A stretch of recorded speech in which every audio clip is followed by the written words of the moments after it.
Clarita, Bank of America on Soledad Canyon. 4 suspects initially, we believe. 2 were let out at separate locations in Sylmar.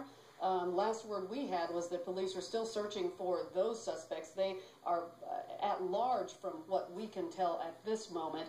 And then that pursuit all the way here to South Los Angeles, where we have really never seen suspects throw so much money out of the window of a car. And I've never seen this type of end.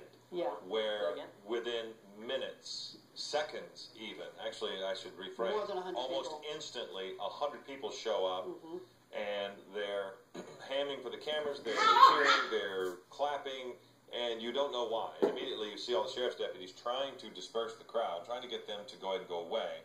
But again... Philip and Leslie, yes. We're now hearing that the sheriffs and LAPD are requesting at least 6 or 7 additional units respond to the area for crowd control. You can see that's a 77th unit there at Kansas and Vernon, where we believe is terminated, trying to do crowd control and peel off these citizens and these people watching away from this crime scene at this point, get them out of the area. And so they're requesting backup and assistance to clear out this area. Right now, at least 200 to 300 individuals, possibly even more, in this intersection, causing this ruckus here. What's the intersection again, JT?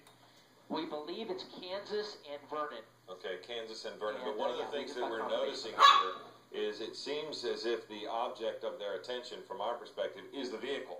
And you have several, it looks to me like an off-duty officer, but also other officers in uniform guarding the vehicle, which is, of course, now evidence. But just common sense would tell you that having all that money tossed from the vehicle during the pursuit, curiosity is going to have people want to look in that vehicle and see if there's more money there, and it is possibly one reason why the officers are surrounding the vehicle and not allowing anyone to get near it. But that is where people seem to be congregating, is that vehicle. Yeah, but you can imagine you have,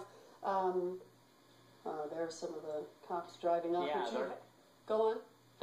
The priority here, Leslie, well, they want to get these suspects out of here before any people might try to commandeer those suspects out of the vehicle. They want to get these suspects out. You can see the people pounding on the car and giving them a thumbs up. And they want to get these suspects out of here. They want to get the cars out of here. And they want to clear this area as quickly as possible. And as you see, many of the people are following the officers and kind of starting to clear that intersection. One thing Leslie has pointed out several times is the driver of that truck, which in essence put an end to this chase by pulling into the intersection, was still sitting there. And police were going to be wanting to talk to them, I'm sure. But if you notice, this is where everybody is going. They continue to follow these police cars. Yeah, this is interesting as it's become a gridlock situation here northbound on Kansas. Vehicles are bumping into each other, trying to get out of the way. It is gridlocked here from all the people coming into this area, it looks like, just to get a glimpse of this pursuit termination. And right now, northbound Kansas from Vernon completely blocked out, and they're trying to get these suspects out of here. And again, Kansas and Vernon is the scene of the conclusion of the chase, and the Volvo is still there. And we assume there are still people in that section of this as well. You see them there, and then about half of the crowd, as you could tell, followed the 2 cars away that were carrying the suspects. It's volatile. It's also it's dangerous, and I'm sure people realize that. But can you imagine? See, you're at home and you're in this neighborhood, and you hear that there's a chase in your neighborhood. Guys who allegedly robbed a bank and are throwing money out the window. Everybody's running outside, you know.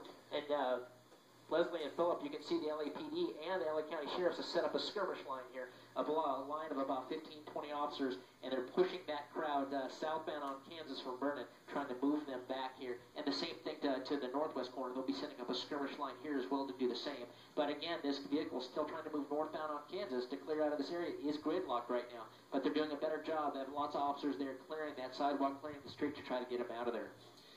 It's 11:30 right now. You are watching Eyewitness News at 11:30. This is breaking news. I'm Philip Palmer along with Leslie Sykes. JT Alpa is in Air 7 HD. This is what's happened. We had a report of a Bank of America being robbed at about 10:08 this morning. That led to a police pursuit of the black Volvo SUV that you see in the intersection there. That is Kansas and Vernon in South Los Angeles. The live pictures to your right, to your left is videotape of the pursuit that took some hour and a half before it finally came to an end. One of the most dramatic aspects of this chase, and possibly one of the reasons so many people went to this intersection at the end of it, was the Volvo and the passengers in it were throwing money out of the Volvo during this pursuit. People would run into traffic, into this pursuit, in an effort to grab that money. We also are under the impression that 2 people got out of this SUV in Sylmar at the very beginning or early on in this chase, one on Hubbard, the other on Yarnell. We're under the impression at last check that those 2 people are still outstanding. About 11:20, officers were able to jump out of their vehicles when the suspect became blocked in an intersection at Kansas and Vernon. They moved in very quickly, took the person out of the driver's side and the passenger side, immediately took them into custody, put them into a couple of cars, and tried to get them out of this intersection so that we could get away from here and disperse the crowd.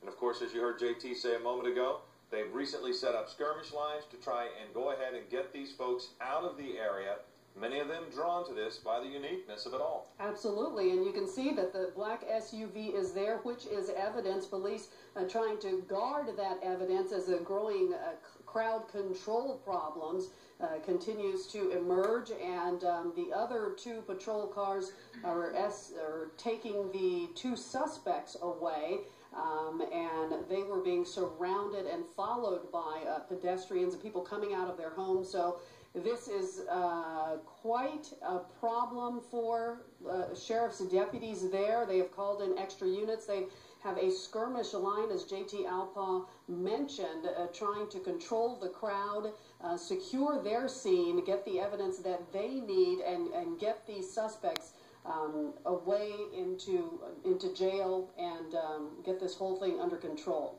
But it's a mess right now, you can see. JT Alpaugh has been covering this for quite some time now, and you were telling us, JT, that it's sheriffs that have the suspects in custody and that were, for the most part, taking care of the pursuit, but LAPDs who's been called in to help control the crowd now? Yeah, absolutely. This has quickly turned in from a pursuit situation to a crowd control situation, both with LAPD Southwest Division officers and 77th Division officers. Not sure they're going